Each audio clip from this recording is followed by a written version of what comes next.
જી. આ પરમાણુ ને હાઇડ્રોજન ને હિલિયમ ને કાર્બન ને ઓક્સિજન ને બધું તમે ભણાવતા હતા. હવે મેં રહ્યા લેંગ્વેજ ટીચર, હા. તો એકદમ સૂન મારી ગયું. હા. આ બધું શું હતું, આની શી જરૂર છે? આજી જરૂર છે. હા, પણ ધીરજના ફળ મીઠા એમ સાંભળ્યા કર્યું, સમજ્યા કર્યું, સમજાવ્યું એટલું. પણ જ્યારે ગઠબંધન પેલું ગઠનપૂર્ણ પરમાણુ આવ્યો આવ્યું ત્યારે ખ્યાલ આવ્યો કે ઓહો, આ ગાડી તો ત્યાં પહોંચી. ગાડી ત્યાં પહોંચી છે. તો પરમાણુ આવશ્યક છે. હા જી જી, જરૂર હા, જરૂર. Very good. બીજું કોઈ? અમારી ટીમના ક્વેશ્ચન છે. જી.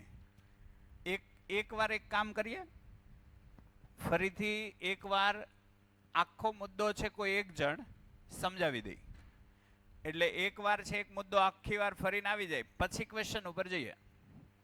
ઠીક છે ને? એ બરાબર છે ને? એકવાર કોઈ એક વ્યક્તિ આખી વાત છે એ સમજાવી દે. દર્શક સમજાવે છે? આવી જા, આવી જા.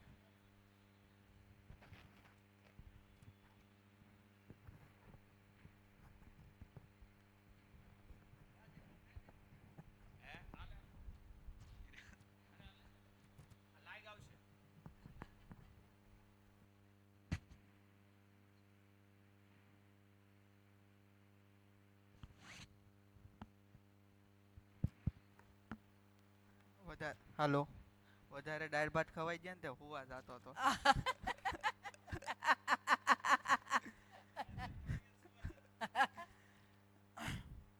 તો આમાં જીવન પરમાણુનો વિકાસનો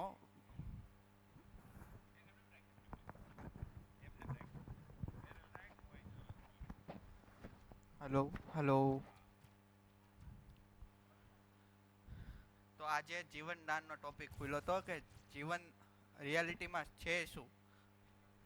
હે હલો હલો હા હા, જીવન જ્ઞાનનો આજે ટોપિક ખોલ્યો હતો કે જીવન જ્ઞાન રિયાલિટીમાં શું છે અને જીવનની ઉત્પત્તિ કેવી રીતના થઈ.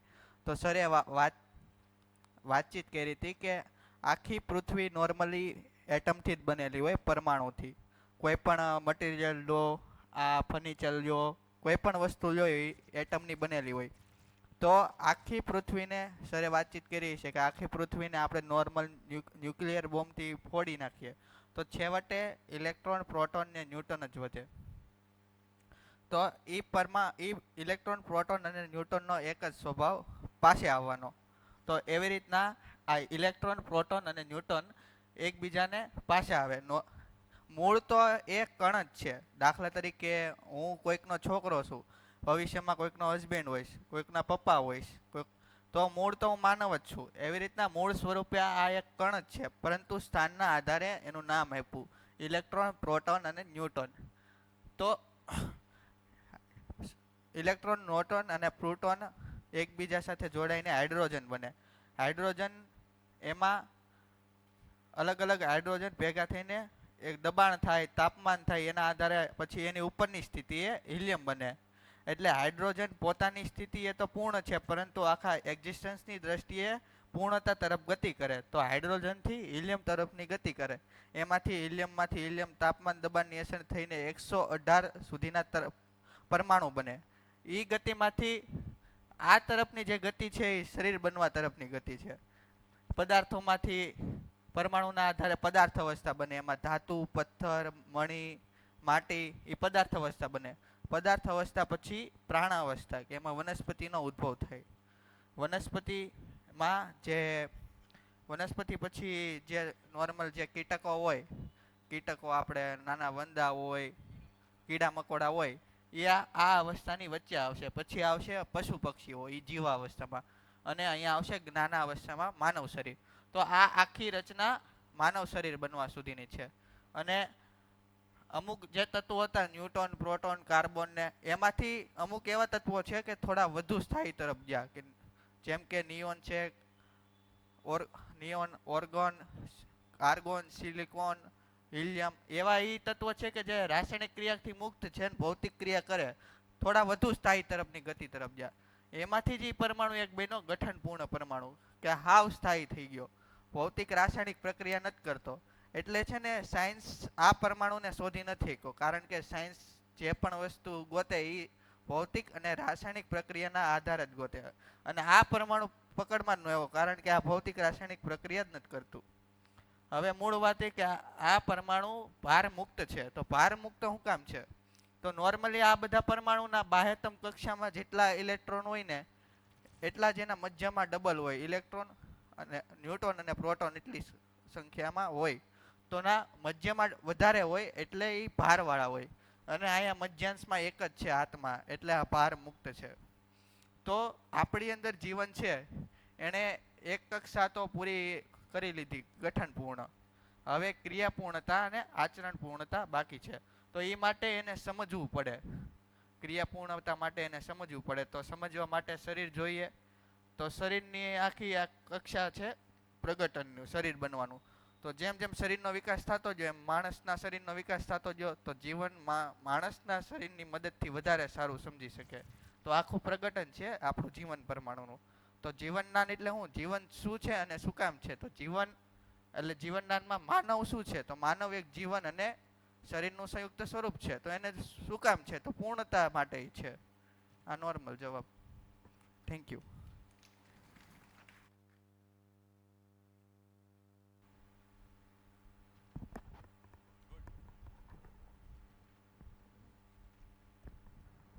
હલો.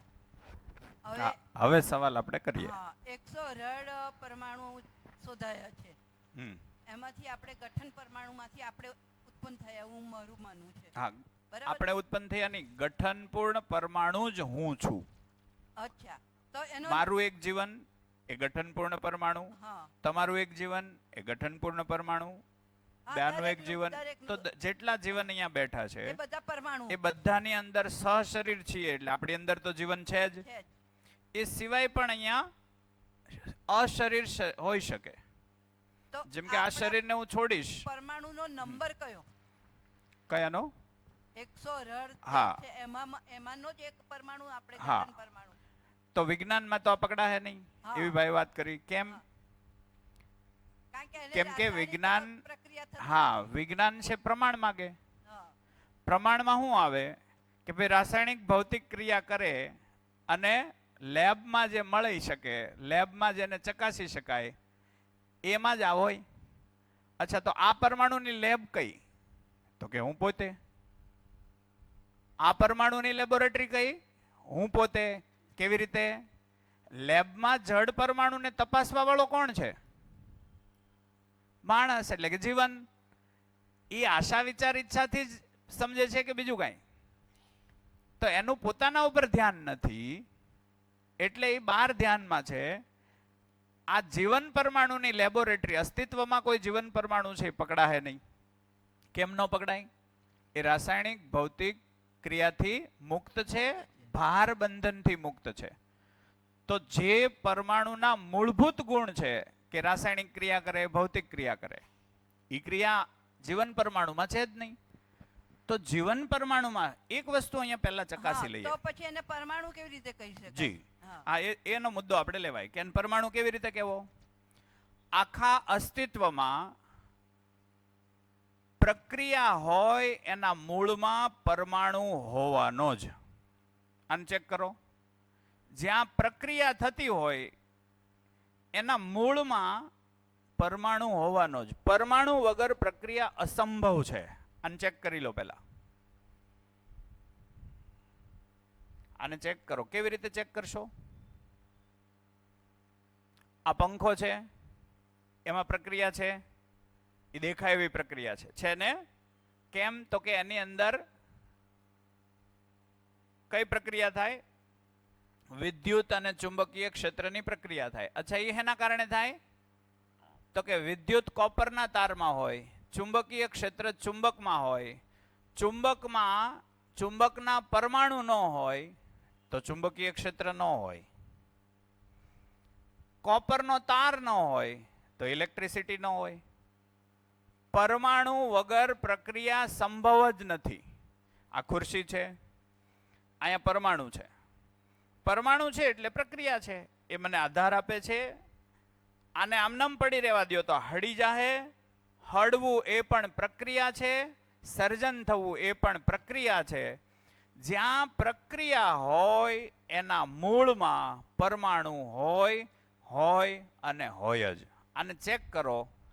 આવું કોઈ પ્રમાણ શોધો અસ્તિત્વમાં કે પ્રક્રિયા હોય પરંતુ પરમાણુ એના મૂળમાં ન હોય. ગોતો. એવું એકેય નહીં મળે. આખા એક્ઝિસ્ટન્સની અંદર. અચ્છા, સ્પેસમાં કોઈ પ્રક્રિયા છે? ચંદ્ર અને પૃથ્વીની વચ્ચે ખાલી જગ્યા છે, ત્યાં કોઈ પ્રક્રિયા છે?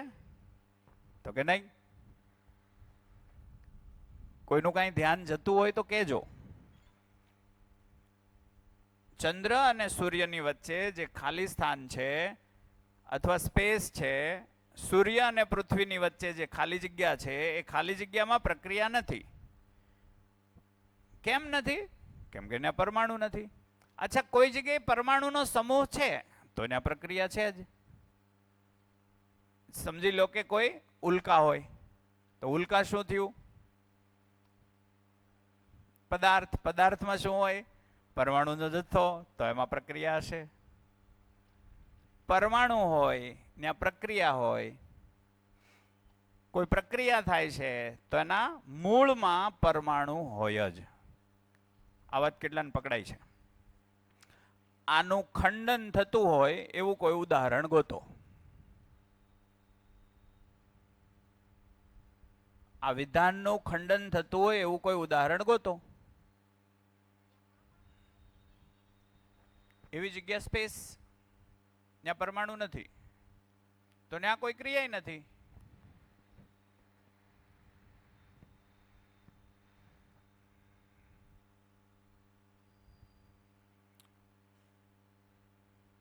ઓછી. હાજી પ્લીઝ માઇક પહોંચાડજો. માઇક પહોંચાડજો. જેટલું બળ થાય ને એટલું કરવાનું છે બધાએ. અસહમત બનવાનો પ્રયત્ન પૂરજોશથી કરવાનું છે. હાજી. ઇલેક્ટ્રિસિટી છે, વીજળી. એનું વોલ્યુમ આપજો ને. હા, વીજળી છે, ઇલેક્ટ્રિસિટી. હા.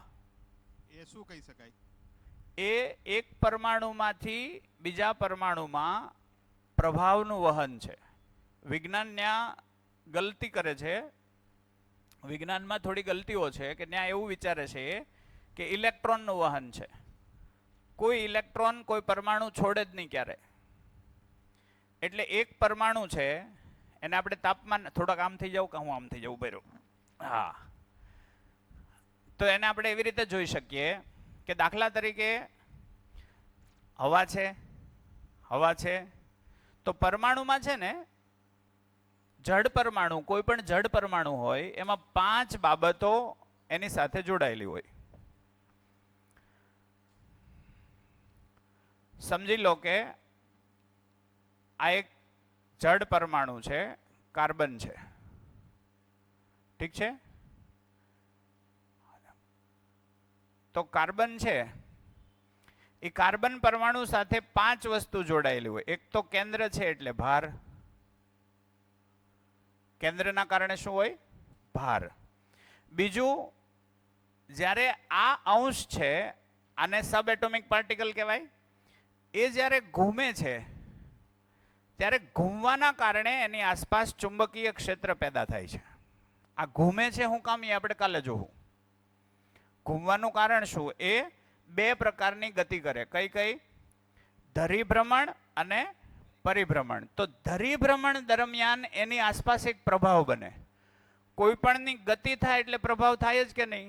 એક ટ્રકની ગતિ થાય તો એની બાજુમાં સાયકલ ચાલે તો એને થડકો લાગે કે નહીં? ગતિ સાથે એનો પ્રભાવ હોય જ.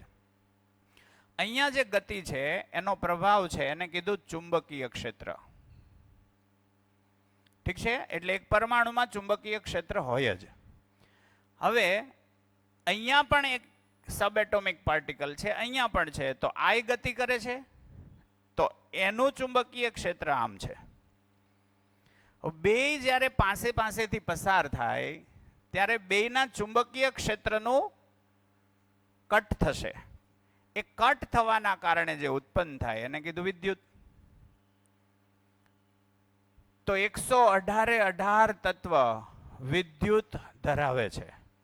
મુદ્દો એટલો જ છે, કોઈમાં એ વિદ્યુત ઊંચું છે, કોઈમાં એ વિદ્યુત નીચું છે. આપણને એમ થાય આમાં તો વિદ્યુત નથી. ચામડી જે વિદ્યુતને અનુભવી શકે છે એટલું નથી, આનાથી નીચું છે, એટલે અહીં વિદ્યુત અનુભવ નહીં થાય. કેટલાની વાત પકડાય છે? વિદ્યુત વગરનો કોઈ પરમાણુ ન હોય. માઇક માઇક માઇક હું પૂરું કરી દઉં પહેલા. ઓકે જી.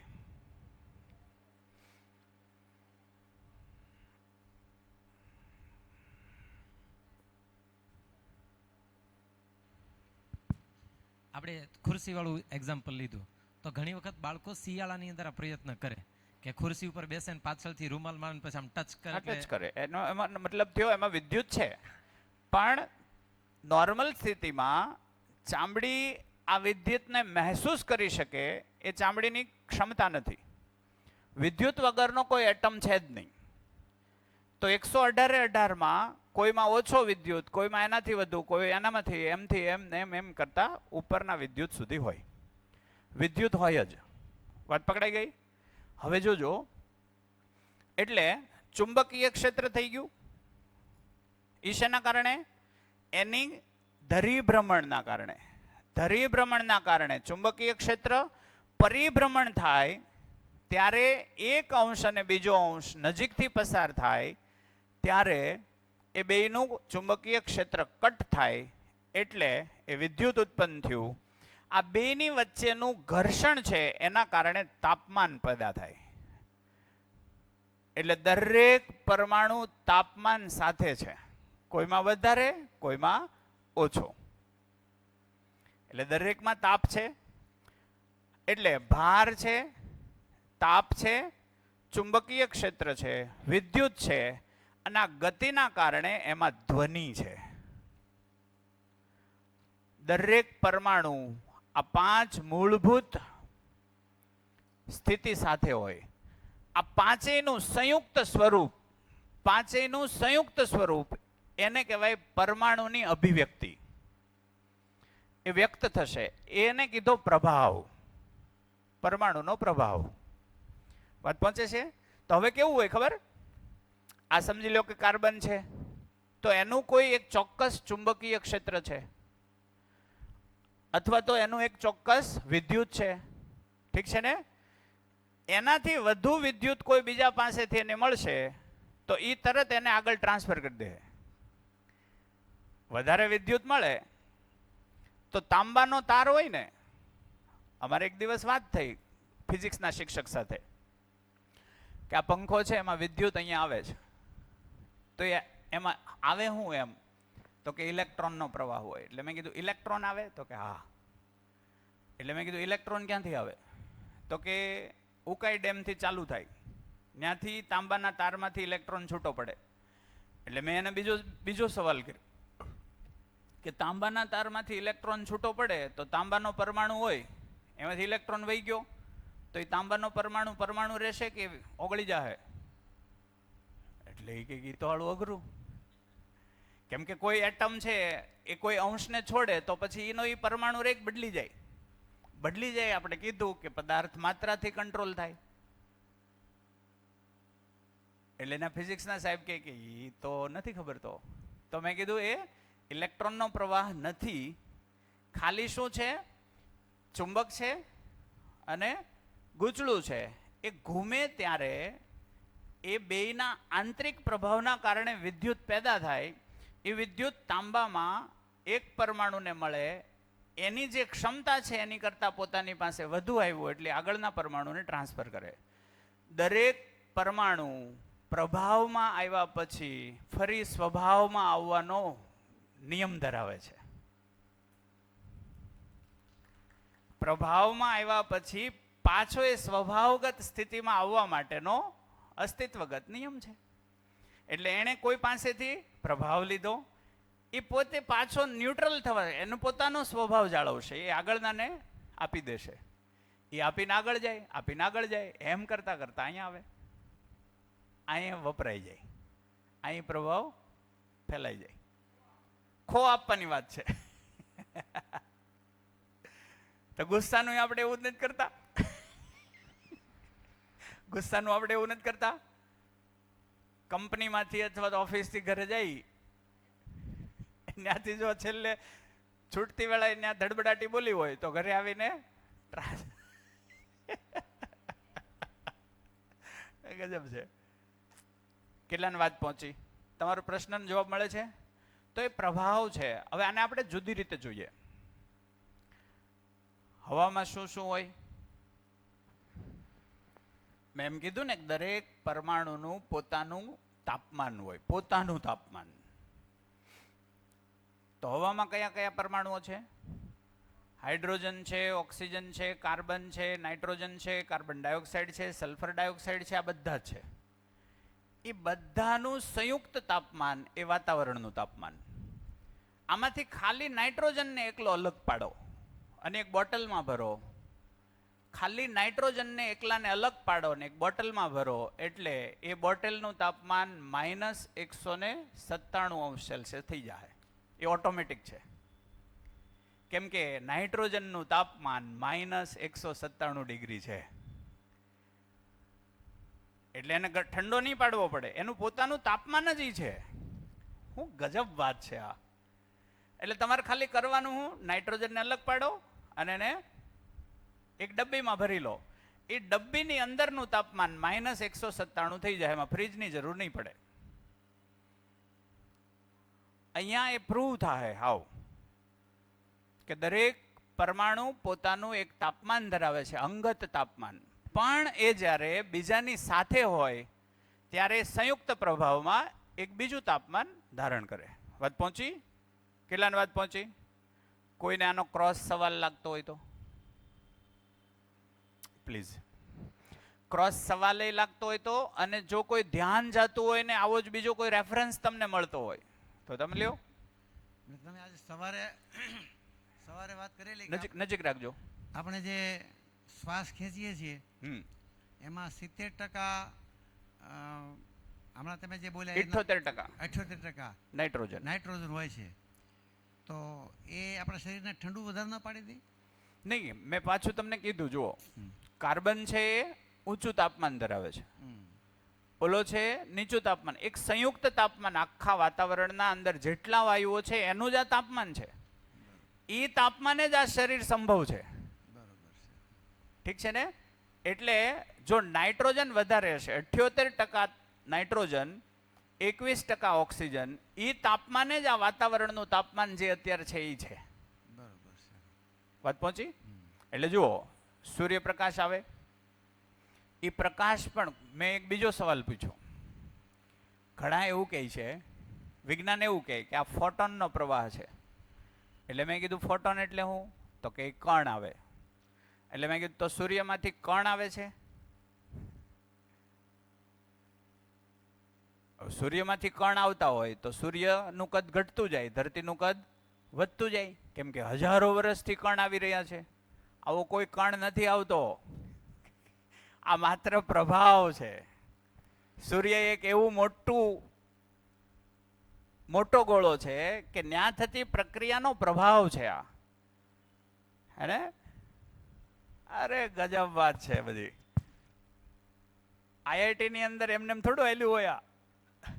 આઈઆઈટીમાં પ્રયોગ થયો અને આઈઆઈટી થી પ્રોફેસરો છે આમાં લાગી ગયા કે હાલો આ જ છે ગજબ.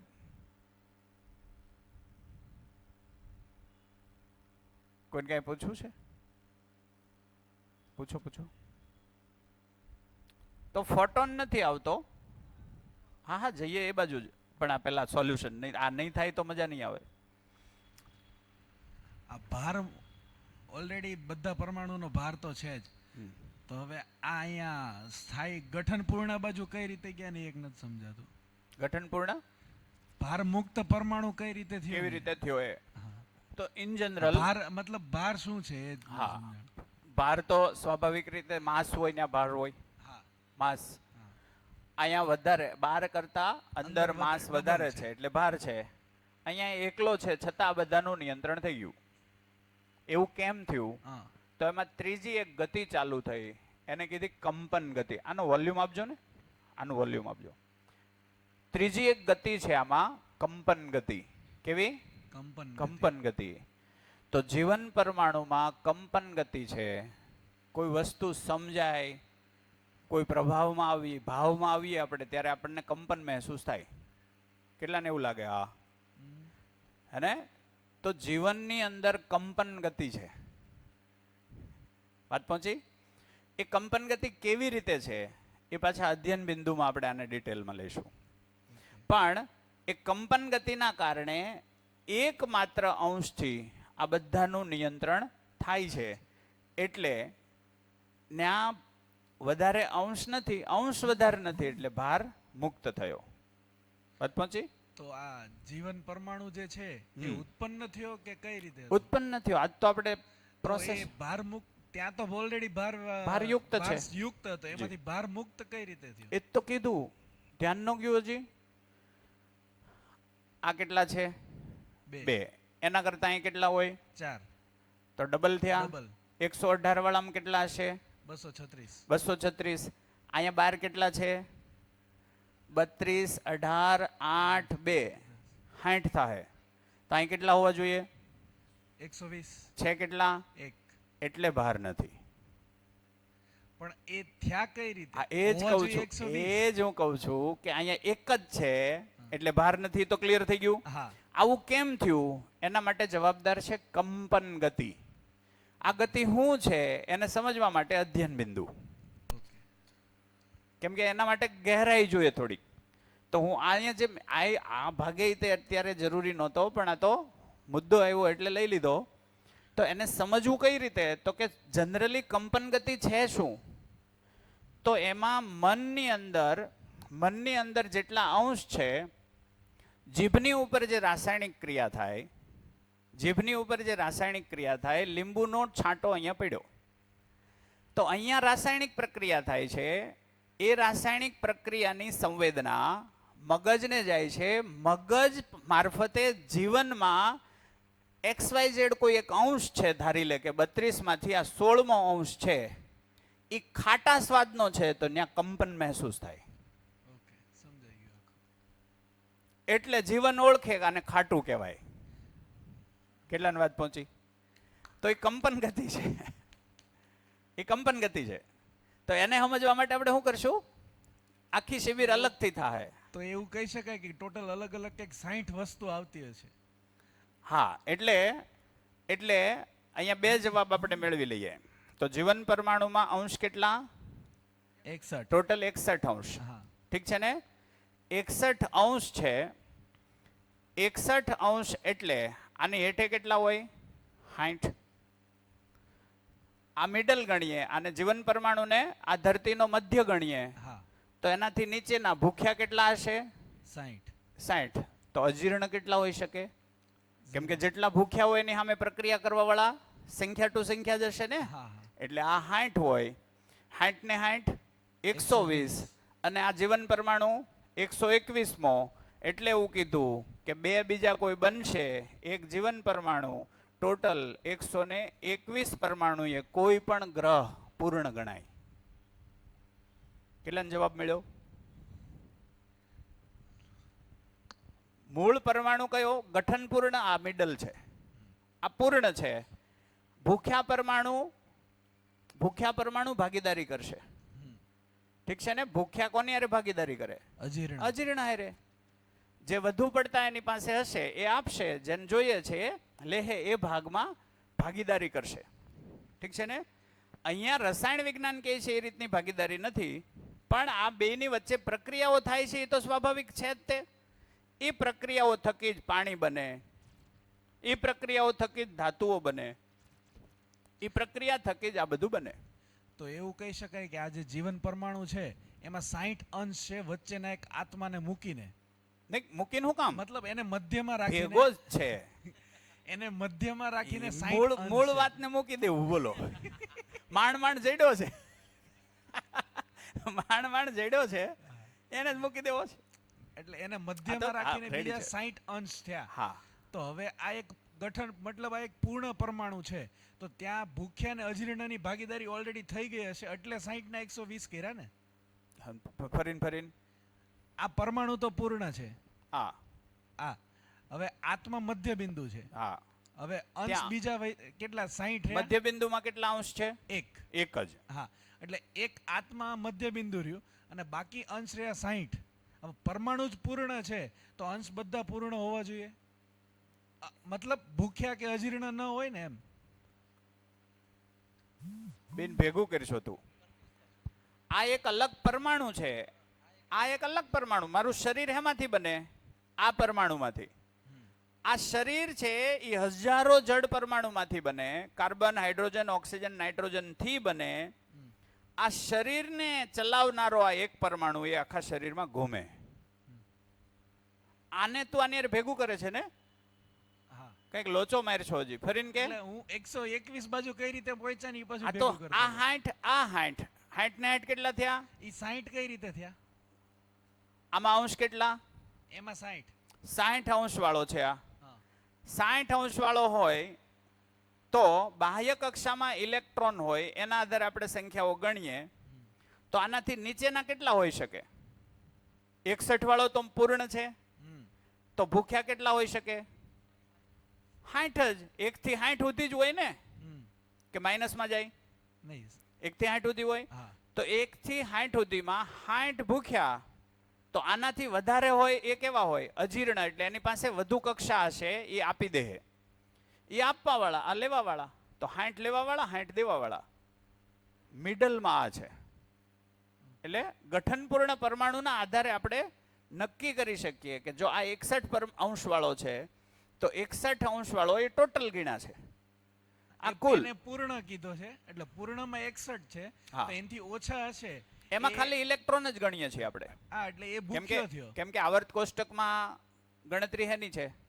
ઇલેક્ટ્રોન. ઇલેક્ટ્રોનની જ. એટલે ઇલેક્ટ્રોનના આધારે કહીએ છીએ. ઠીક છે ને? એટલે પૂર્ણમાંથી ઓછા હશે તો એ ભૂખ્યો થયો હા. અને વધારે થયા તો એ અજીર્ણ થયા. એક્ઝેક્ટલી. Okay. આના કરતા વધારે કક્ષા હશે એ અજીર્ણ. અજીર્ણ. અજીર્ણ. આના કરતા ઓછી કક્ષા હશે એ બધા એ ભૂખ્યા. ખ્યાલ આવી ગયો? અને ક્લિયર? આ પૂર્ણ વચ્ચેનો એકદમ middle. વચ્ચેનો એકદમ પૂર્ણ એ જીવન પરમાણુ. Okay. હવે કેટલાને સમજાય આખું ફરીને? કેટલાને પકડાઈ ગઈ આ વાત? 120 વાળી વાત કેટલાને પકડાણી? કોઈ પણ ધરતી, આ ધરતી નહીં, કોઈ પણ ધરતી 121 પરમાણુ એ પૂર્ણ બને. હે? માણસની પ્યાસ પણ કઈ બાજુની છે? પૂર્ણતા. પૂર્ણ બનવાની. કેવી રીતે ખબર પડે? એ તો આપણે- ઈર્ષાને એમાં નાખો તો, ઈર્ષાને નાખો તો એમાં. માણસની પ્યાસ પૂર્ણ બનવાની છે, એમાં ઈર્ષાને નાખો. ઈર્ષાને ને પૂર્ણતાને શું લેવા દેવા? લેવા દેવા છે જુઓ તો. માઇક માઇક માઇક માઇક ની પોતાની અંદર ચેક કરવાનું છે. એ ઈર્ષ્યા હશે તો પોતાને નીચે પાડશે ભલે ઉલટા. પાડે નીચે, પણ એ પોતાનામાં પ્યાસ તો દર્શાવે છે કે નહીં? હા, પ્યાસ તો છે. એ કઈ રીતે? એ સમજો, એ સમજાવો તો. ઈર્ષાથી માણસ નીચો જાય એ તો ખબર છે. નીચું એને જવું છે કે ઊંચું જવું? ઊંચું જવું એ ખબર છે. તો એને ઈર્ષા કરવી કેમ પડે છે? એમાં ને પૂર્ણતાને લેવા દેવા શું છે? એમાં પોતાનામાં અધૂરપ છે એટલે ઈર્ષ્યા કરે છે. હા, પોતાનામાં અધૂરપ. હજી કોઈ આને ખંખોળે બરાબર? મને કોઈની ઈર્ષા કરવાનું મન શું કામ થાય છે? હું કોઈની ઈર્ષા કરું ત્યારે હું સાબિત શું કરું છું?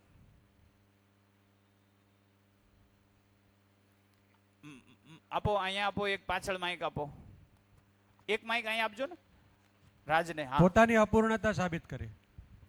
ઈર્ષ્યા છે એટલે આપણે અપૂર્ણ છીએ. એટલા અપૂર્ણ માટે છે ઈર્ષ્યા. એવું માને છે કે બીજો અપૂર્ણ છે એવું દેખાડીને પોતે પૂર્ણ છે એવું સાબિત હા, કરે બસ, છે. બસ એવું જ એવું જ. આ વાત પકડાણી? હું કોઈને નીચો દેખાડું છું. શું કામ? હું એને પૂર્ણ માનું છું એટલે મને એમ થાય છે કે નહીં મારે કંઈક ખૂટે છે એટલે એટલામાં એના માટે થઈને એના પ્રત્યે ઈર્ષ્યા થાય છે. નહીં, આવું નથી. ઊંધું છે, ઊંધું છે. જેમ કે આપણે, હા, mike mike mike mike mike mike mike mike વગર નહીં બોલો. એને એમ થાય છે કે હું પરિપૂર્ણ છે ને પોતે જ અધૂરો છે એટલે એને ઈર્ષા આવે છે. હજી કોઈ આપો.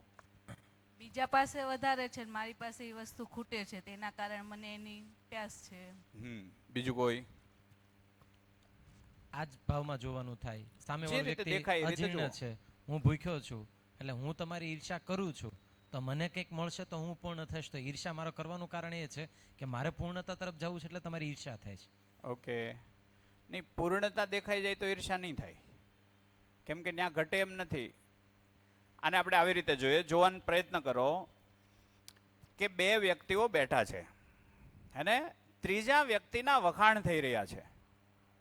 ત્રીજા વ્યક્તિનો એક વ્યક્તિ વખાણ કરી રહ્યો છે, તો હું શું કરીશ? એના વખાણ થવાથી મને એમ લાગશે કે મારાથી આગળ છે, એટલે હું એના નબળા પાસાઓ આની સામે મૂકીશ કે તું એને બહુ સારો અથવા તો ઉપર ગણે છે, પણ તને આ ખબર નથી, એણે આમ કર્યું હતું, એણે આમ કર્યું હતું, એણે આમ કર્યું હતું. એમ કરીને હું એને શું દેખાડાય? નીચો. એટલે ઓલો એમ કે હાયલા, એને નીચો દેખાડ્યો ત્યારે હું ઊંચો દેખાયો. એ સિવાય મારી પાસે એકલું કોઈનો આધાર લીધા વગર પૂર્ણ થવાનો મારી પાસે અટાણ સુધી પાયો નથી.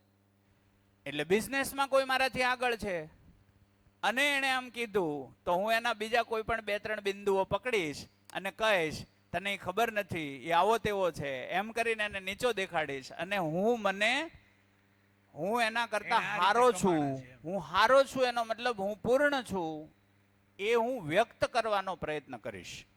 કેમ? કેમ કે પૂર્ણ થવાનો અલ્ટિમેટ માપદંડ મારી પાસે આજ સુધી નથી. કેમ કે હું પૈસાથી પૂર્ણ થવા માંગુ છું, પૈસા કમ્પેરેટિવ છે, એમાં એક ઉપર તો એક ડાઉન છે જ. ધનથી પછી બીજું આવે બળથી, તો બળ પણ એબ્સોલ્યુટ પૂર્ણ છે નહીં, એક બળ વધારે એક ઓછું, એમ કરીને એમાંય તે મારે એને નીચો દેખાડવો પડે. ત્રીજું આવ્યું પદ, તો કોઈ પદ પણ મને પૂર્ણ ન બનાવી શકે, એટલે એ પદ ઉપર જે બેઠો હોય એના નબળા ભાગ ગોતીને મારે કહીને હું ઉપર છું એવું સાબિત કરવું પડે.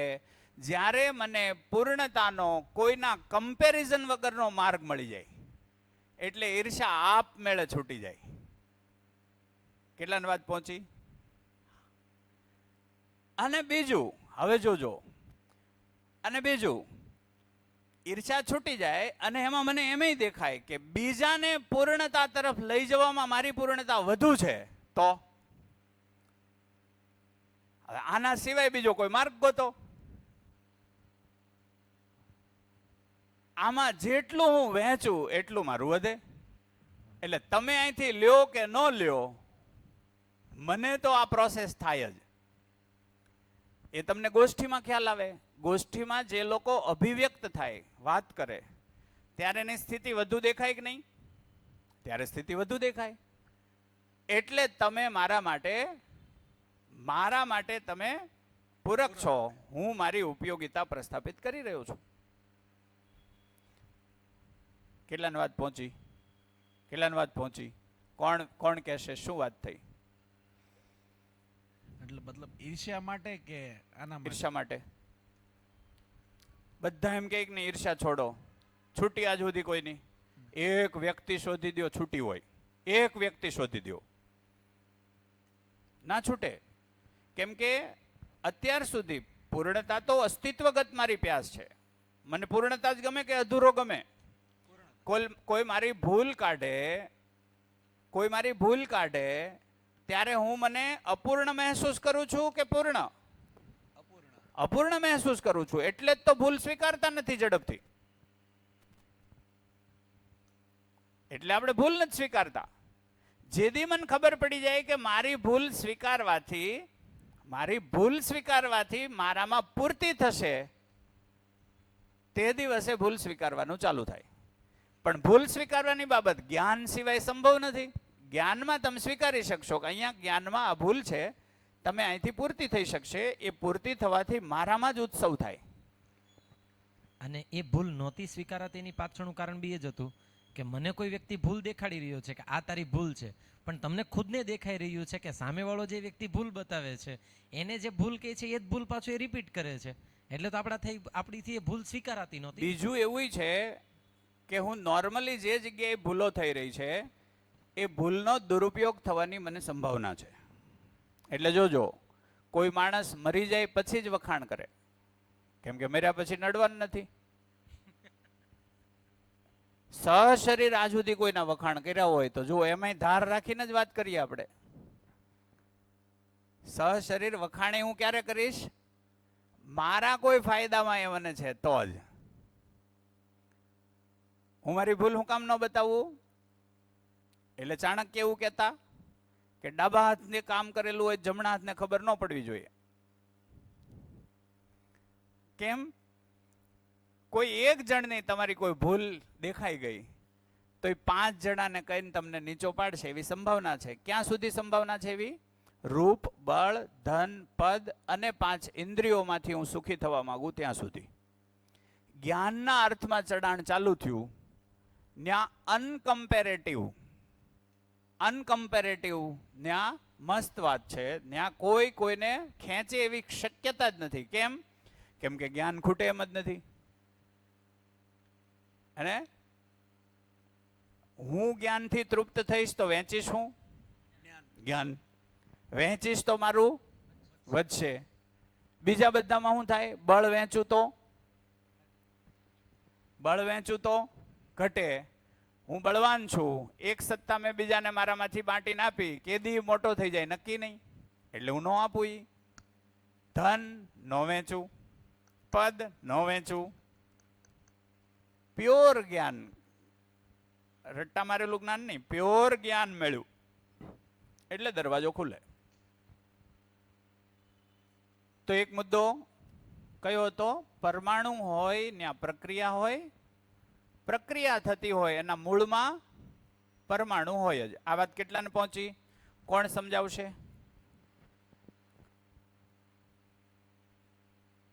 તપેલીમાં દૂધ નાખીએ, દૂધ એ શું છે?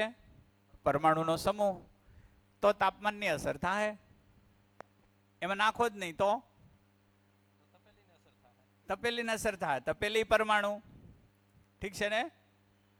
તપેલીમાં દૂધ નહીં હોય તો હવા તો હશે, તો હવાને અસર થાય. હવાય પરમાણુ. પરમાણુ હોય ત્યાં જ પ્રક્રિયા સંભવ છે. પરમાણુ વગર પ્રક્રિયા સંભવ નથી. કેટલાની વાત પહોંચી?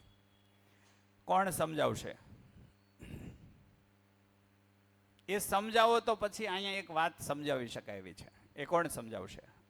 આ વાત કોણ સમજાવશે? આ વાત દેખાય છે?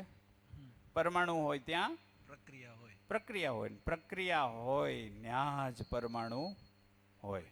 દેખાઈ ગયું? આટલે પકડજે ને તો. હા,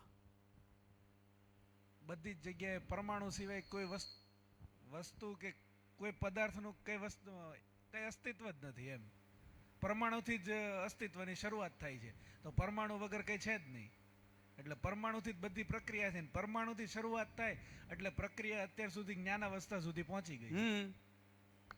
કેટલાના વાત બેહી ગયું?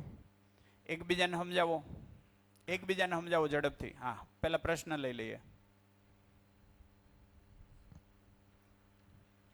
ક્વેશ્ચન એ છે કે આપણે આ જે હાઇડ્રોજન છે, લિથિયમ, એ બધા લિથિયમ, એ બધામાંથી જે એક બોમ્બ બન્યો, એટમ બન્યું, એમાંથી નથી બન્યો, યુરેનિયમમાંથી. એક યુરેનિયમ નામનો એટમ છે, એ યુરેનિયમને ભેગા કરવામાં આવે એનો બોમ્બ બને. હા, એ થયું. પછી એમાંથી આ ઇલેક્ટ્રોન, પ્રોટોન, ન્યુટ્રોન છૂટું પડ્યું, એવું બધું છે નહીં. એ તો સમજાવવા માટે કીધું હતું કે એનાથી તોડીએ તો આ છૂટું પડે. તો આ બનવાની ક્રિયા કેવી રીતે થાય ને એને સમજાવતા હતા આપણે. એ જ હતું મને. હા, ન તોડ્યું હોત તો પછી આ છૂટું કેવી રીતે? હા હા, એટલે સમજાવવા માટે આપણે એક પ્રોસેસ લીધી હતી. આ બધું તો છે. આખી પૃથ્વી બની કેવી રીતે? ઠીક છે ને? પૃથ્વી બનવાની શરૂઆત હાઇડ્રોજનથી થઈ. હાઇડ્રોજનથી બધા એટમમાંથી એક પરમાણુ એવો બન્યો જે ગઠનશીલ છે, ગઠનપૂર્ણ છે. આટલી ક્રિયા છે. આજ સુધી આ ધરતી ઉપર વિકાસની વ્યાખ્યા કોઈ આપી નથી શક્યું. વિકાસ કોને કહેવો એ આજ સુધી આ ધરતી ઉપર સંભવ નથી બન્યું. જેમ કે માનવ જાતે ધરતી ઉપર વિકાસ કર્યો કે અધોગતિ? તો અડધા કહે અધોગતિ, અડધા કહે વિકાસ. આનો મતલબ વિકાસ કોને ગણવો? પ્રદૂષણ થાય છે અને વિકાસ ગણવો કે અધોગતિ? રોગો વધ્યા કે ઘટ્યા? તો રોગો વધ્યા. તો વિકાસ કર્યો કે ન કર્યો? વિકાસ નથી કર્યો. ઠીક છે ને? તો એક હદ સુધી એ જરૂર હતી. પછી ક્યાં વિકાસ થવાની જરૂર હતી? તો અહીંથી હાઇડ્રોજન બનવાથી માંડીને ગઠનપૂર્ણ પરમાણુ બનવું ત્યાં સુધીની ક્રિયાને મધ્યસ્થ દર્શનમાં કીધું વિકાસ ક્રમ. વિકાસની વ્યાખ્યા એવી થાય કે એકવાર થયા પછી એમાં રિવર્સ નથી. કોઈ એક વિકાસ થઈ ગયો એ પછી રિટર્ન નથી, પાછું નથી, રહે જ, એને વિકાસ કહેવાય. ફરીથી સમજીએ, એકવાર બની ગયા પછી એનું વિસર્જન ન હોય એને વિકાસ કહેવાય. તો એવું ક્યાં થાય આ ધરતી ઉપર? તો કે ખાલી ને ખાલી પરમાણુમાં. એટલે મધ્યસ્થ દર્શન એવું કહે વિકાસ માત્ર ને માત્ર પરમાણુમાં હોય. તો પરમાણુમાંથી પરમાણુ બનવું, પરમાણુમાંથી પરમાણુ બનવું, પરમાણુમાંથી પરમાણુ બનવું એ વિકાસ ક્રમ વિકાસ છે. ઠીક છે ને? એ શું છે? વિકાસ ક્રમ વિકાસ. અહીંથી જે આ બધું છે એને કીધી રચના વિરચના. શું કીધી? રચના વિરચના.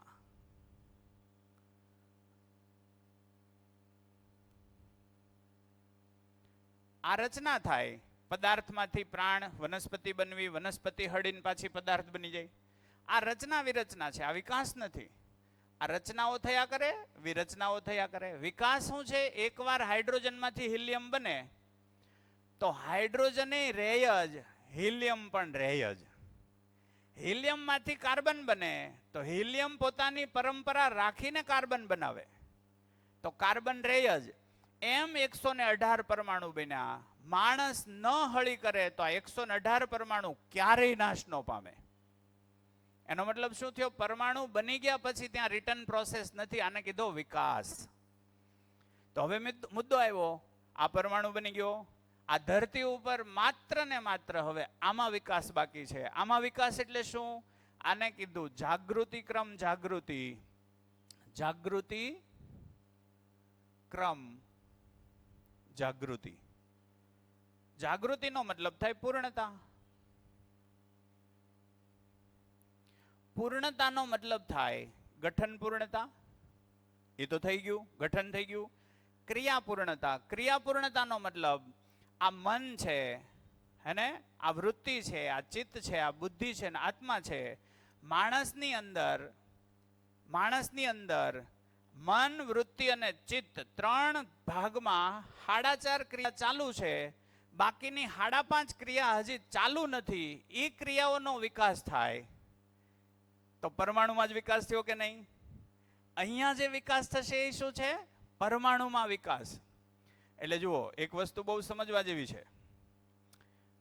એક એટમ હોય, એની છેલ્લી કક્ષા આ છે. એ અને બીજો કોઈ એટમ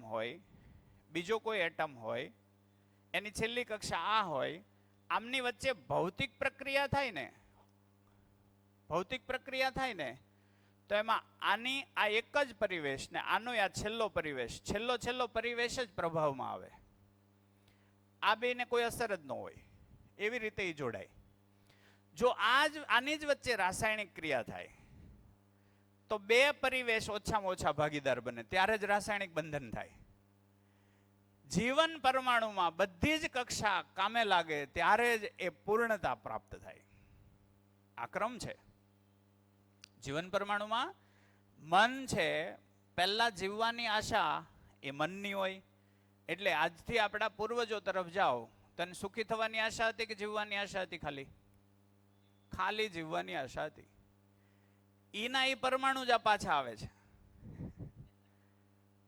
આ શરીર છોડ્યું, પાછો એ પરમાણુ બીજું શરીર ધારણ કરે. એક શરીરની અંદર જેટલી આ ક્રમિક ક્રિયા થઈ, વિકાસ થયો, એના અનુસંધાનમાં આમાં જેટલા કંપન થાય એ કંપનની અસર આના ઉપર થાય. એટલે એમાં કંપન વધે, એટલે વિચાર વધે. તો આ પેઢીમાં ધીમે ધીમે શું થઈ રહ્યું છે? આશા, વિચાર અને ઈચ્છા, એમાં શું વધી રહ્યું છે?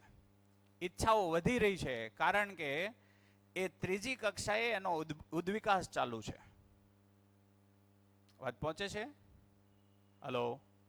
બીજી વાત એવી કરી કે ક્રિયા હોય ત્યાં પરમાણુ હોય, પરમાણુ હોય ત્યાં ક્રિયા હોય જ. તો આપણા આંતરડામાં કઈ ક્રિયા થાય? પાચન ક્રિયા. એ રાસાયણિક ક્રિયા છે કે ભૌતિક? ભૌતિક રાસાયણિક બેય. જઠરની અંદર હલવાની ક્રિયા થાય એ ભૌતિક, અને એમાં રસ ભળીને જે તૂટે એ રાસાયણિક. ઠીક છે. પાચન પછી શોષણ થાય એ ભૌતિક ક્રિયા. શોષણ છે રાસાયણિક રીતે કોઈ સાથે જોડાય એ પરમાણુ એટલે રાસાયણિક ક્રિયા. તો શરીરમાં કઈ ક્રિયા જોવા મળે? ભૌતિક રાસાયણિક. ઠીક છે ને. રાસાયણિક અને ભૌતિક ક્રિયા ઉપર દબાણ અને તાપમાનની અસર થાય. ઠીક છે.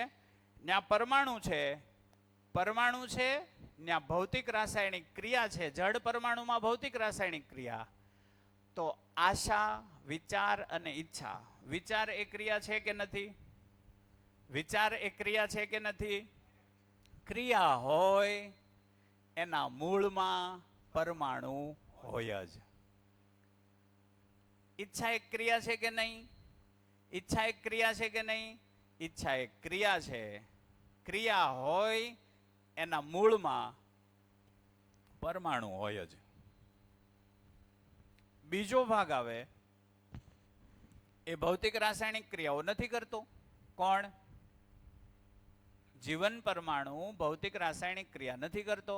એટલે જુઓ, તમારા વિચાર, ઈચ્છા અને આશા એના ઉપર તાપમાનની અસર થાય નહીં.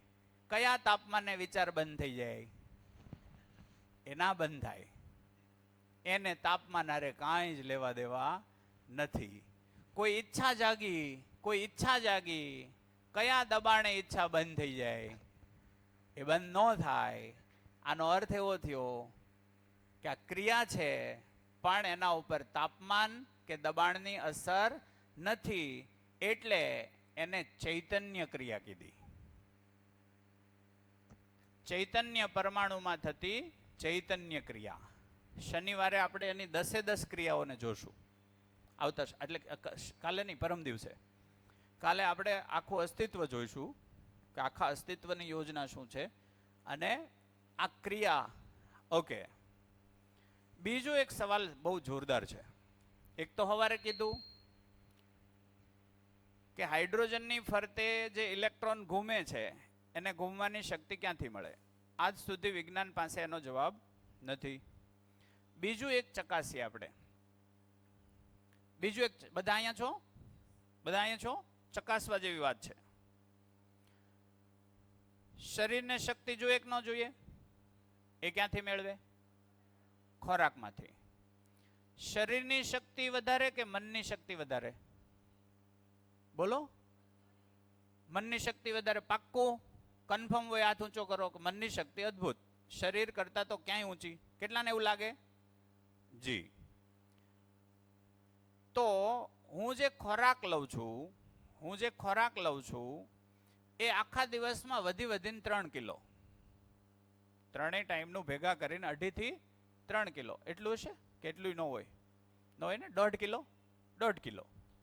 3 કિલો તો વધી જાય, પછી પાછું દોડવા જવું જોઈએ. 1.5 કિલો લગભગ 200, 250, 300, 400 ગ્રામ. 1 કિલો રાખીએ? 1 કિલો રાખો. આખા દિવસમાં આપણે ખાઈએ કેટલું? 1 કિલો. એમાંય પાણી કાઢી નાખો તો ખાવાનું તો બહુ ઓછું હશે, બરાબર છે? પણ 1 કિલો રાખીએ. 1 કિલો આપણે ખાધું. 1 કિલોમાં શક્તિ લિમિટેડ હોય કે અનલિમિટેડ હોય? 1 કિલોમાં શક્તિ લિમિટેડ હોય કે અનલિમિટેડ હોય? લિમિટેડ હોય. મનની શક્તિ અનલિમિટેડ કે લિમિટેડ? તો મનને શક્તિ મળે જ ક્યાંથી?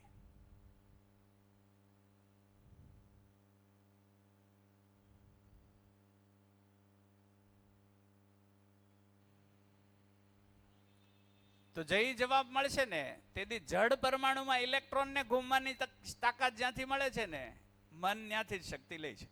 એ બેયનો જવાબ એકમાં જ આવશે. જડ પરમાણુમાં પણ ઇલેક્ટ્રોન ઘૂમે છે કે નહીં? હા તો કયો? ના પાડો નહીતર. જડ પરમાણુની અંદર કક્ષામાં ઇલેક્ટ્રોન ઘૂમે છે. તો ઘૂમે છે કેટલા વર્ષથી ઘૂમે છે? હજારો વર્ષથી, કરોડો વર્ષથી છે ત્યારથી. ઘૂમશે કેટલા વર્ષ? રહે ત્યાં સુધી. એનો મતલબ શું થયો? એ ઘૂમવું એ ક્રિયા છે કે નહીં? ક્રિયા કરવા માટે શું જોઈએ? શક્તિ. આ શક્તિ સતત મળે છે ક્યાંથી? સેમ ટુ સેમ મનની શક્તિ અફાટ છે. તો અફાટ શક્તિનો સ્ત્રોત કોણ? એ આવે ક્યાંથી શક્તિ? બે જવાબ કાલે મળશે. આ તો ભલે ને શનિવારે જવાબ મળે જ ને, આપણા માટે તો દિવસ જ છે ને. આપણે ન જોયું બુધવાર શનિવારને ખબર છે નહીં આજે સમયનું અસ્તિત્વ જ નથી. સમય એક ભ્રમ છે. હું હતો, છું અને રહીશ જ. જી હમણાં આજ સવાલ અમારા ગોષ્ઠીમાં થયો કે જીવનનો ખોરાક શું છે? શરીરનો ખોરાક આ છે, જીવનનો શું છે?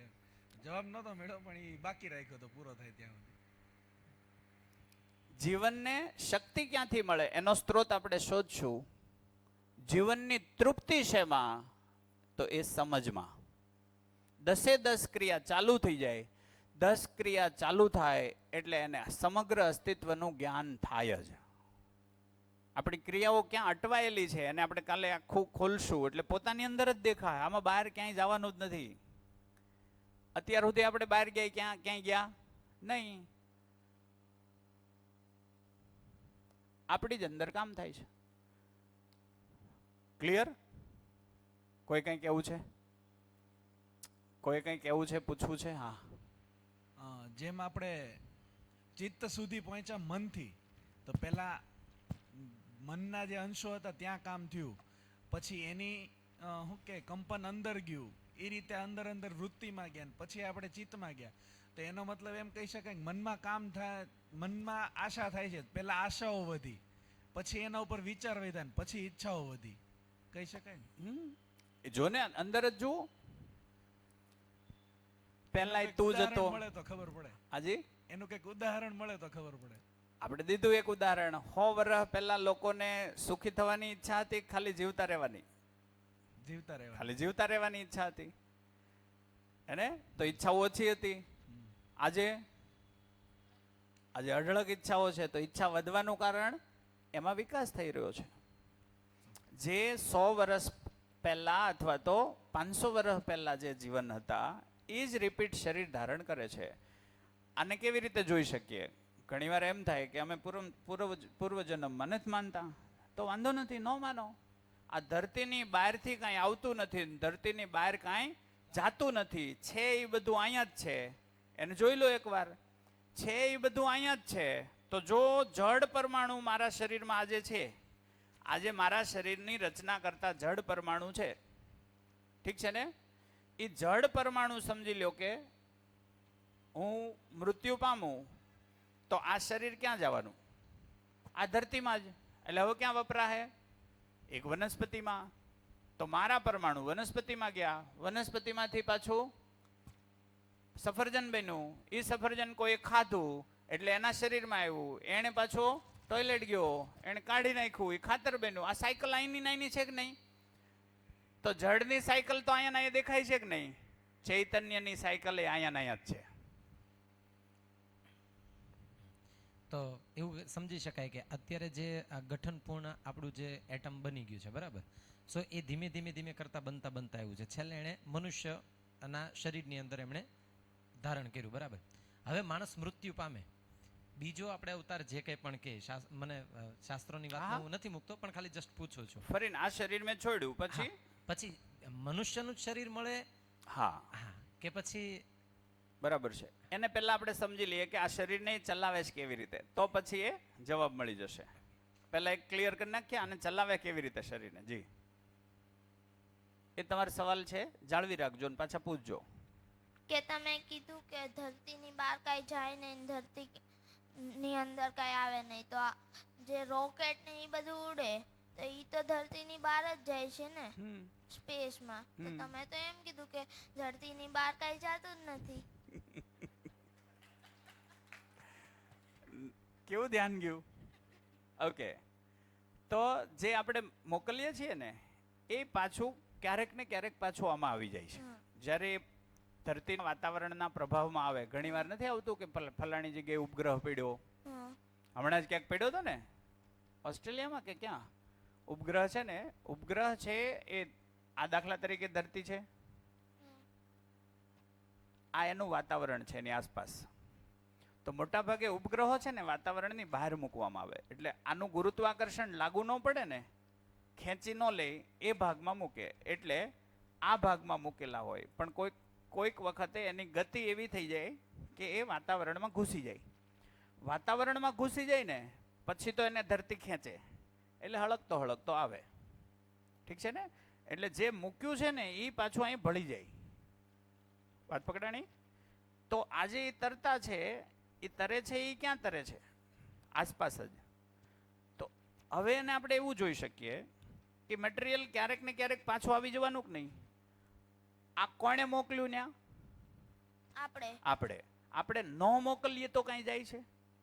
નહીં. આપણે મોકલીએ જ નહીં કાંઈ તો કઈ જાય છે? તો કાંઈ જ નથી જતું. એટલે ખ્યાલ આવી ગયો? અચ્છા, આ લોકો શું કામ મોકલે છે? કંઈક શોધ માટે, રિસર્ચ માટે. તો જેમ કે અત્યારે ચંદ્રયાન 3 ગયું, હે, તો ઈ તો ન્યા રહ્યું ને મૂન ઉપર, ઈ તો નહીં આવે ને પાછું. નહીં આવે તો એ ક્યાં વહી ગયું? ચંદ્ર ઉપર. તો હવે ન્યાના પરમાણુમાં હમાઈ જાય, હડી જાય ન્યા, અને જે પરમાણુ હશે એની જેવો જ બની જાય ન્યા. બરાબર છે? તો એ મટીરિયલ કેવડું હતું આખી ધરતીની સાપેક્ષે? બહુ જ નાનું. તો એને અવગણી શકાય ને? એટલામાં શું વાંધો છે? ઠીક છે ને? હા. બાકી જનરલ આખી સિનારીઓ જોઈએ તો અહીંથી બહાર કાંઈ જાય છે? નહીં. બહારથી કાંઈ આવે છે? નહીં. એમ. ઠીક છે ને? આ છે તો એ પરમાણુ જ. પરમાણુ હંમેશા પરમાણુ પાસે જ જાય, પદાર્થ હંમેશા પદાર્થ પાસે જ જાય. ફરીન માઇક. એ પરમાણુ સિમિલર હોય કે પછી અલગ હા, પડી જાય? દાખલા તરીકે ચંદ્ર ઉપર પાણી મળશે તો કેવું હશે? H2O જ હશે. જેદી બનશે તેદી તો આના જેવું જ બનશે. તો બીજો ભાગ એવો થાય કે ધરતીથી વધારે વિકસિત કોઈ છે આ બ્રહ્માંડમાં? બ્રહ્માંડમાં બોલે તો સૂર્યમંડળમાં નહીં. તો શોધ ક્યાં કરવાની છે? ધરતી ઉપર જ. અચ્છા, ચંદ્ર ઉપર તમે જાઓ તો ત્યાં પરમાણુઓ કેટલા છે? ત્યાં પાણી નથી, ખાલી કઈ અવસ્થા છે? પદાર્થ અવસ્થા. આ ત્રણમાંથી એક તો નથી. તો આના કરતા ઓછું વિકસિત છે ને? તો શોધ વિકસિતની હોય કે અવિકસિતની? વિકસિત ઉપર શોધ થાય. એટલે જ ઈસરોના એક વૈજ્ઞાનિક ચંદ્રયાન 2 વખતે, તારો સવાલ છે એટલે થઈ શકે, ઈસરોની અંદર ચંદ્રયાન 2 વખતે સંજીવ ચોપડા કરીને દિલ્હીના એક સાયન્ટિસ્ટ એ મિશનમાં હતા. એ મિશન છે એ ક્લિયર થયું પછી જીવન વિદ્યા એના ટચમાં આવ્યું. એટલે પછી એને ખ્યાલ આવ્યો કે ચંદ્ર ઉપર જવાની જરૂર નથી, એને ઈસરો છોડી દીધું. કે ભાઈ ધરતી ઉપર પૂર્ણ વિકાસ છે, સમજી શકાય એવી ઘટના ધરતી ઉપર જ છે. ચંદ્ર ઉપર જાઓ તો અહીંયા છે એટલું સમજશો કે આનાથી ઓછું રહે, ઓછું જ રહે. કેટલાના વાત પકડાણી? હા. તો આખા સૂર્યમંડળમાં સૌથી વિકસિત ગ્રહ ધરતી છે. ધરતી સમજાઈ જાય તો ચંદ્ર ત્યાં જવું ન પડે, એમને સમજાઈ જાય. હેને? એટલે જ આપણા ઋષિ મુનિઓએ તો અહીંથી કહી દીધું. દાખલા તરીકે હું તમને કહું, આર્યભટ્ટ શું હતા? આર્યભટ્ટ શું હતા? ખગોળશાસ્ત્રી. વસ્તુ પહેલા કે શબ્દ? વસ્તુ પહેલા કે શબ્દ? પહેલે દિવસે આપણે વાત કરી હતી કે વસ્તુ પહેલા. વસ્તુ હોય તો જ શબ્દ આવે, એ તો પાકું કે નહીં? વસ્તુ વગર શબ્દ સંભવ નથી. કેટલાના વાત પહોંચી? પહેલે દિવસે ત્યાંથી આપણે ચાલુ કર્યું હતું. પથ્થર પહેલા હોય કે પથ્થર નામનો શબ્દ પહેલા હોય? પથ્થર નામની વાસ્તવિકતા પહેલા હોય. અચ્છા, તો આર્યભટ્ટ છે એણે એવું કીધું શૂન્ય. તો શૂન્ય નામની વસ્તુ શું? આખા વિજ્ઞાને એણે મીંડું લીધું છે. તો મીંડાને શૂન્ય કીધું છે એણે? કોઈને ખબર હોય તો કે? આર્યભટ્ટે કીધું. હું જે સમજુ છે, જ્યાં પરમાણુ જ નથી ત્યાં શૂન્ય થઈ શકે ને? કેમ કે ત્યાં પરમાણુની કોઈ રચના જ નથી, એને શૂન્ય કહી શકાય. પરમાણુ નથી એ શૂન્ય. ઓકે. એટલે શૂન્ય અવકાશ જે આપણે કહીએ તે જ. ઓકે, એને શૂન્ય જ શું કામ કીધું?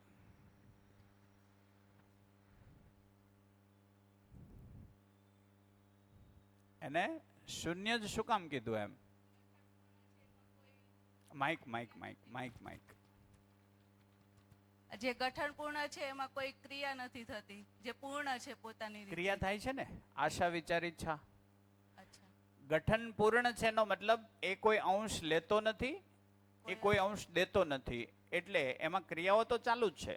જેમ જડ પરમાણુમાં અંશોની ગતિ છે એમ જ અંશોની ગતિ છે. ગતિ હરખી જ છે, એમાં કંપન ગતિ વધી જાય છે.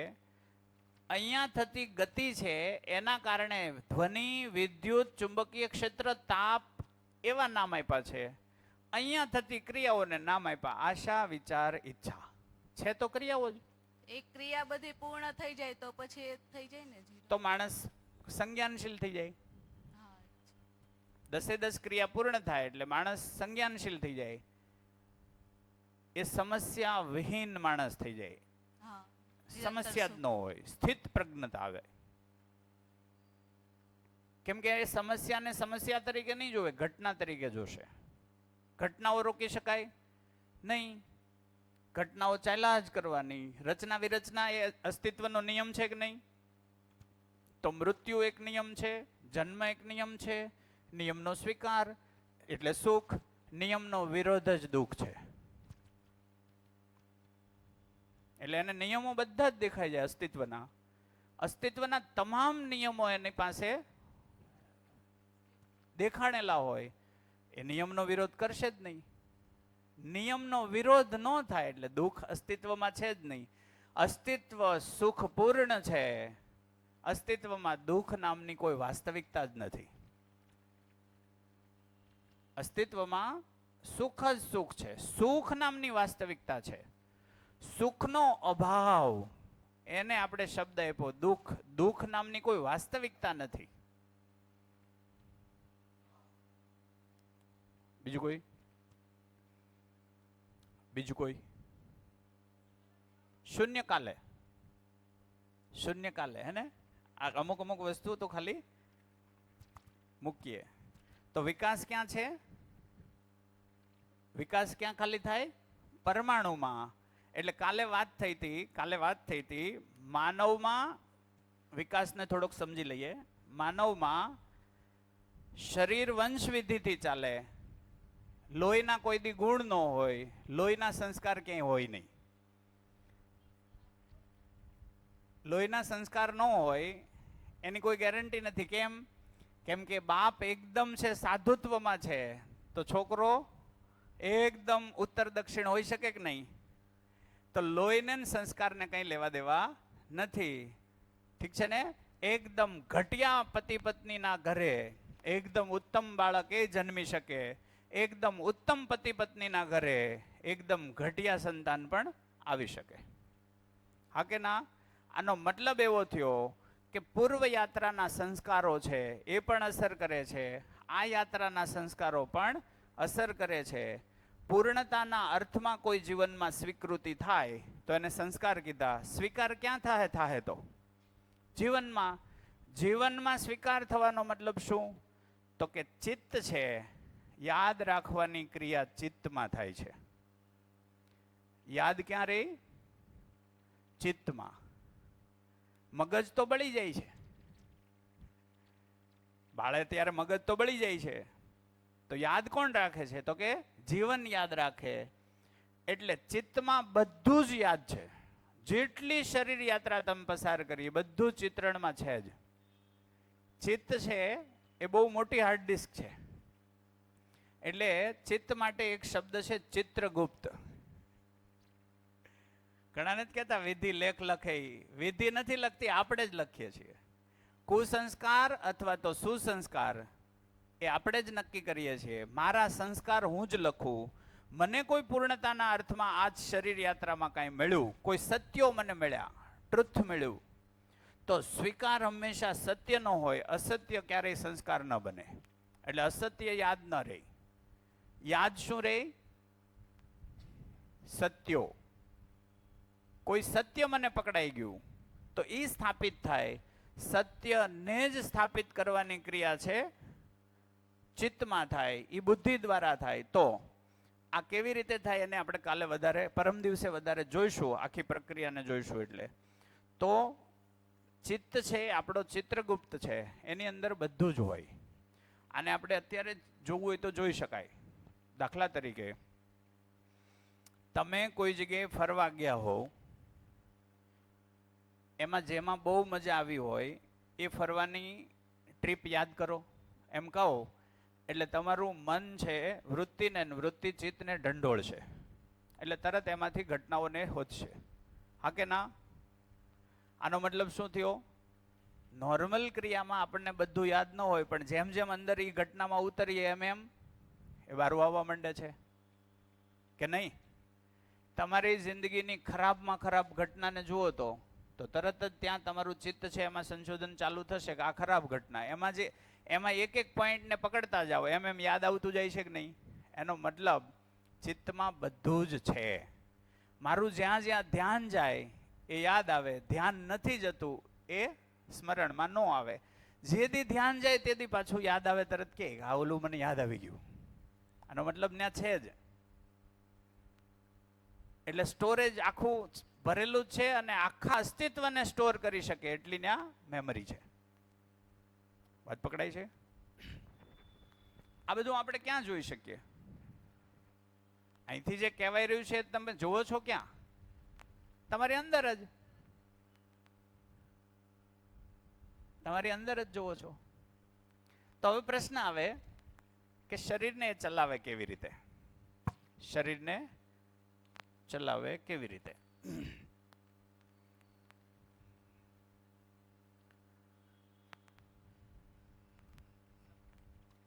એ રાખું છું, એ તમે ઘડીક ખમીને સમજાવી દેજો. હે ને?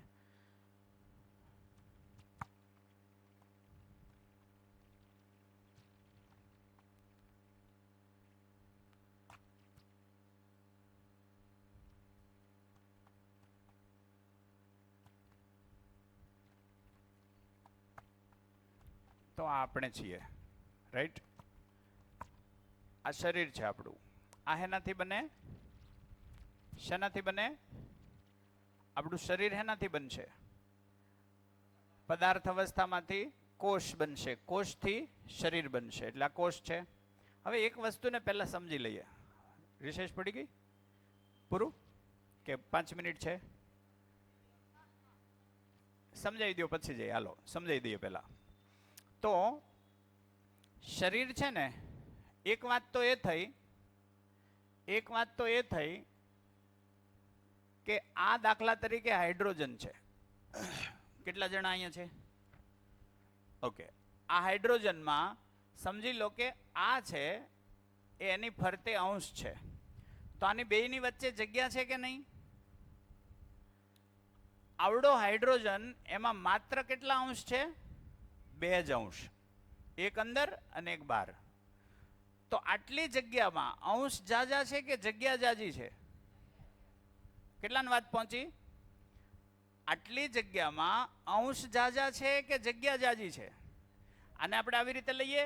દાખલા તરીકે આ ખુરશી છે, ઈ સેન્ટર. ખુરશી છે ઈ સેન્ટર અને હું છે એ બહારની કક્ષા. તો હું આ જે મારી કક્ષા છે એમાં ક્યારેય કોઈ નહીં આવે, તો જ મારી વ્યવસ્થા જળવાઈ રહેશે. એટલે એક એટમ છે, એની જે કક્ષાઓ છે એની અંદર ક્યારેય કોઈ નથી આવતું. ઠીક છે ને? ઇવન સમજી લો કે આ કક્ષા અહીંયા છે, બીજો પરમાણુ ત્યાં છે, એની કક્ષા ત્યાં હશે, તો બેયની કક્ષા અડે ક્યારેય?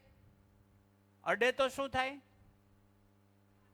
કક્ષા અડી જાય તો ધડાકો થાય, એટલે કે ભટકાય તો અથડામણ. વ્યવસ્થા કે અવ્યવસ્થા? અવ્યવસ્થા. અસ્તિત્વમાં વ્યવસ્થા છે કે અવ્યવસ્થા? વ્યવસ્થા છે. એટલે કોઈને ડિસ્ટર્બ ન કરે ક્યારેય. એટલે એક વાત પકડાઈ ગઈ. તો આ ધારી લો કે એક હાઇડ્રોજન છે, આ એક હાઇડ્રોજન છે, અને આ સમજી લો કે ઓક્સિજન છે. આ ઓક્સિજન છે. ધ્યાનથી સમજજો આ ભાગ, તો આના પછીનો ભાગ સમજાય. તો ઓક્સિજનની અંદર કેટલા હોય? 8. તો 8 આમાં હોય, એ આમાં ઘૂમશે, આમાં ઘૂમશે, 2 હાઇડ્રોજન અહીંયા ઘૂમશે. આ ક્યારેય ટચ ન થાય. આને આપણે આવી રીતે સમજી શકીએ, આમની અને આમની વચ્ચે કેટલી જગ્યા હોય? તો જેમ ચંદ્ર અને ધરતીની વચ્ચે જેમ જગ્યા છે, ચંદ્રનું કદ મોટું, ધરતીનું કદ મોટું, એ બેયની વચ્ચે જગ્યા કેવડી છે? 4 લાખ કિલોમીટર. એમ અહીંયા આપણે ગણીએ ને તો આવા 1 લાખ અંશ સમાઈ જાય ને એટલી જગ્યા છે, કે એનાથી પણ વધારે. આનો મતલબ શું થયો? આમની વચ્ચે જગ્યા છે એ વિશાળ છે, અંશો તો બહુ નાના છે. આ વાત પકડાણી પહેલા. હવે સ્વાભાવિક રીતે આ 2 અને આ 3 જોડાણા, તો આમની વચ્ચે જગ્યા પણ એ હંમેશા આ કક્ષાઓ કરતા આ જગ્યા વિશાળ હોય. એટલે સમજો કે આનો એક પ્રભાવ કઈ રીતે ગણશું? ભાર, તાપમાન, ચુંબકીય ક્ષેત્ર, વિદ્યુત અને ધ્વનિ, આ પરમાણુનું સ્વરૂપ, જેટલી માત્રામાં એમાં અંશ છે એ પ્રમાણે એક પ્રભાવ બનશે. તો હાઇડ્રોજનનો એક પ્રભાવ, આ હાઇડ્રોજનનો પ્રભાવ ને આ હાઇડ્રોજનનો પ્રભાવ સરખો હશે કે અલગ? સરખો. હાઇડ્રોજનનો સરખો, ઓક્સિજનનો નાઇટ્રોજનનો અલગ. આ બે એકબીજાના પ્રભાવને ઓળખે છે. કેમ કે આપણે ઓળખવું અને નિર્વાહ કરવો એવું કાલે આવ્યું હતું. ઓળખવું, નિર્વાહ કરવો.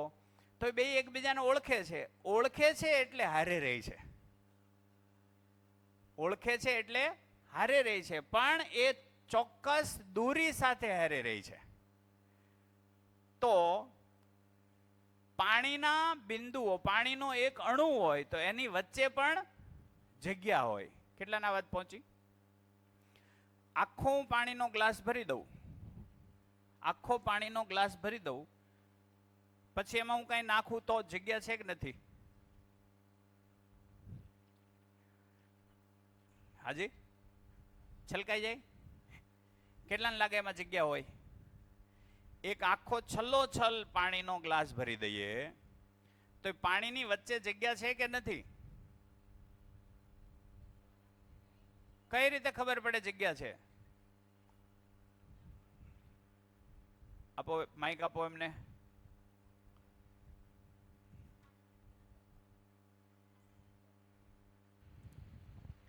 પાણી ઓછું હોય તો જગ્યા હોય ને? નહીં, પાણીની આખો ગ્લાસ ભર્યો એમ તો કીધું.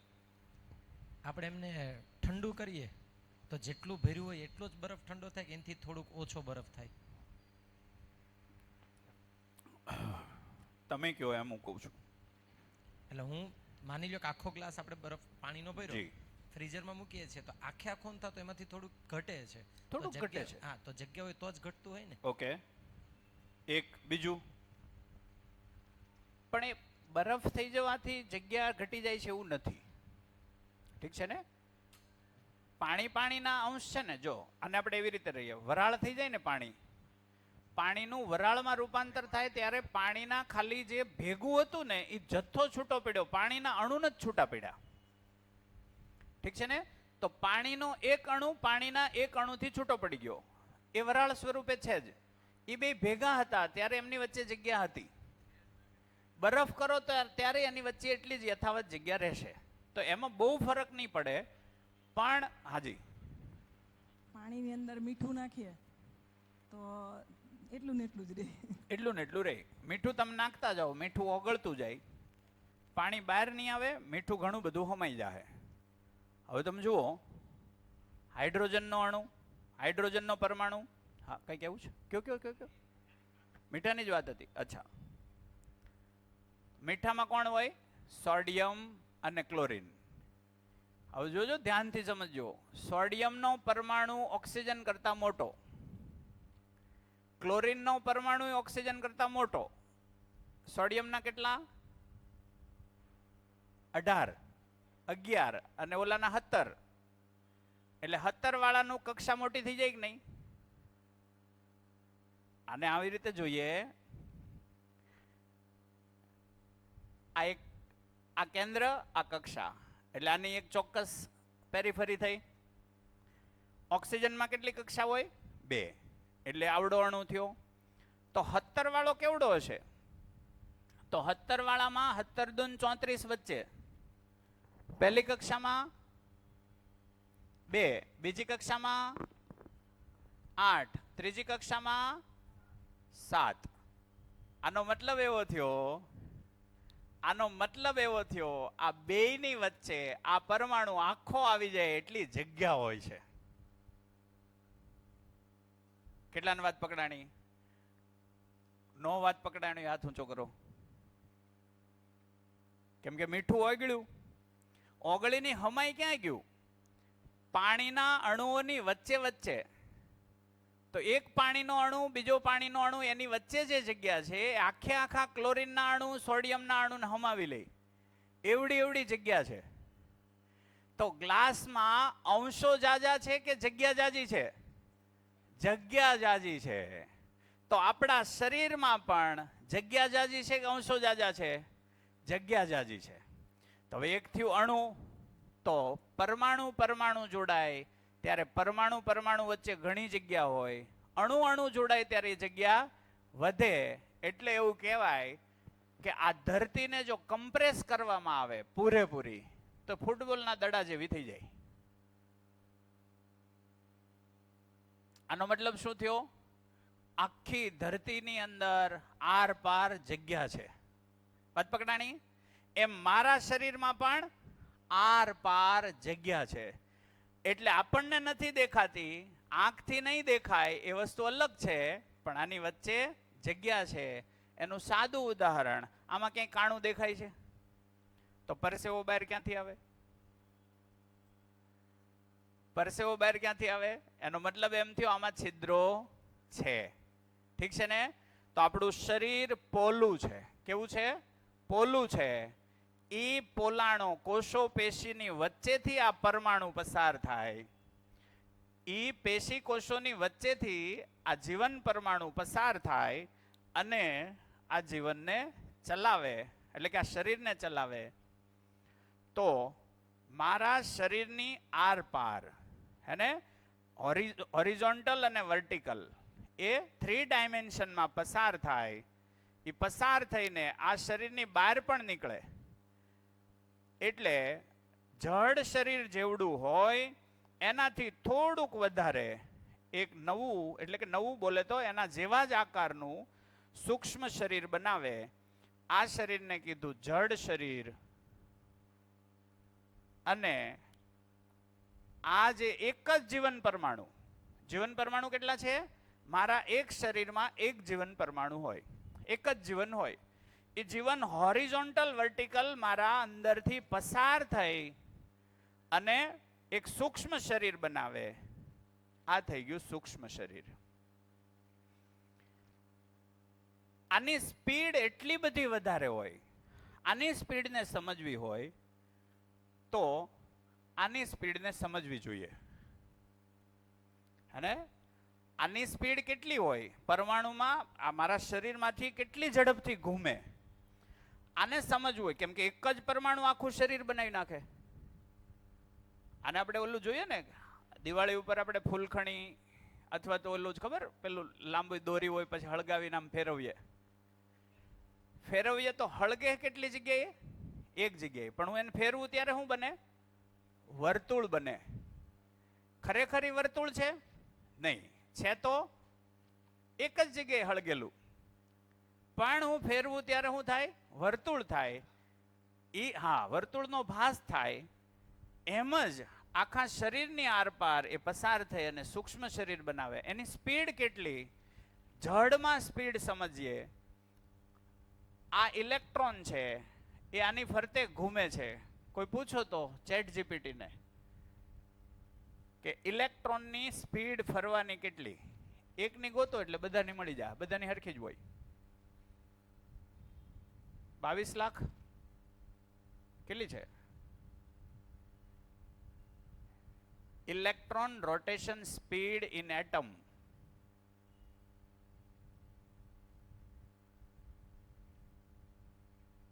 મળ્યું કોઈને? કોઈ ગોતે છે?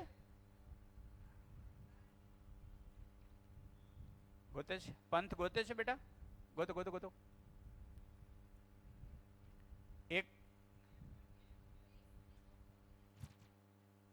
મીટર પર સેકન્ડ એટલે લગભગ 22 લાખ. 6 એટલે 22 લાખ થશે ને? 22 લાખ મીટર પ્રતિ સેકન્ડ. 22 લાખ મીટર એક સેકન્ડમાં એ ગતિ કરી જાય. 1000 મીટર 1 કિલોમીટર થાય. અને 1000 એટલે આપણે 2,20,000. 2,20,000 એટલે લગભગ 3 લાખ કિલોમીટરની સ્પીડથી એ ગતિ કરે. એક સેકન્ડમાં 3 લાખ કિલોમીટરની સ્પીડથી આ ઇલેક્ટ્રોન ઘૂમે છે.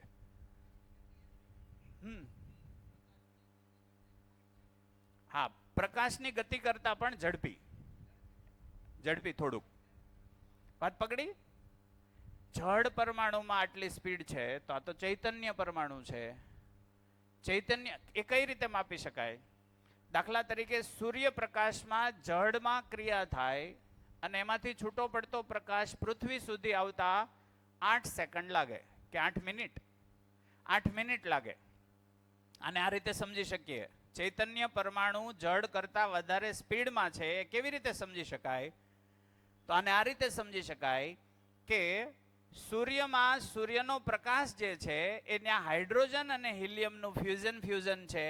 એના કારણે છૂટો પડતું પ્રકાશનું કિરણ એ પ્રભાવ અહીંયા પહોંચતા કેટલો સમય લાગે?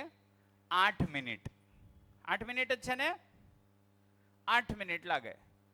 હું તમને એમ કહું તમારા વિચારને સૂર્ય પર પહોંચાડો તો કેટલી વાર લાગી? 1 સેકન્ડ નથી થતી. આનો મતલબ એવો થયો કે મારી કલ્પનાશીલતાની જે સ્પીડ છે એ પણ પરમાણુની જ ગતિ છે, પરમાણુનો જ પ્રભાવ છે. તો ચૈતન્ય પરમાણુનો પ્રભાવ છે એ આ ધરતીની સૂક્ષ્મમાં સૂક્ષ્મ ક્રિયા, ઓલી છે રાસાયણિક ક્રિયાનો પ્રભાવ છે કે ભૌતિક ક્રિયાનો પ્રભાવ છે? હેને? તો આપણે એવું કીધું હતું કે આ ધરતી ઉપર પ્રકૃતિનું વ્યાખ્યા કરી ત્યારે શું કીધું હતું? સમગ્ર પ્રક્રિયાઓનો સમૂહ એટલે જ પ્રકૃતિ. પ્રક્રિયાઓથી બનતી કૃતિ એટલે પ્રકૃતિ. તો જડ પ્રક્રિયાઓથી બનતી કૃતિ જડ પ્રકૃતિ. એવી રીતે ચૈતન્ય પ્રક્રિયાઓથી બનતી કૃતિ એ ચૈતન્ય પ્રકૃતિ. તો આશા, વિચાર અને ઈચ્છા ભેગું થઈને જે કલ્પનાશીલતા બને એ કલ્પનાશીલતાને ચૈતન્ય ક્રિયા કહેવાય. તો એની સ્પીડ કેટલી? તો એ પરમાણુની સ્પીડ કેટલી હશે?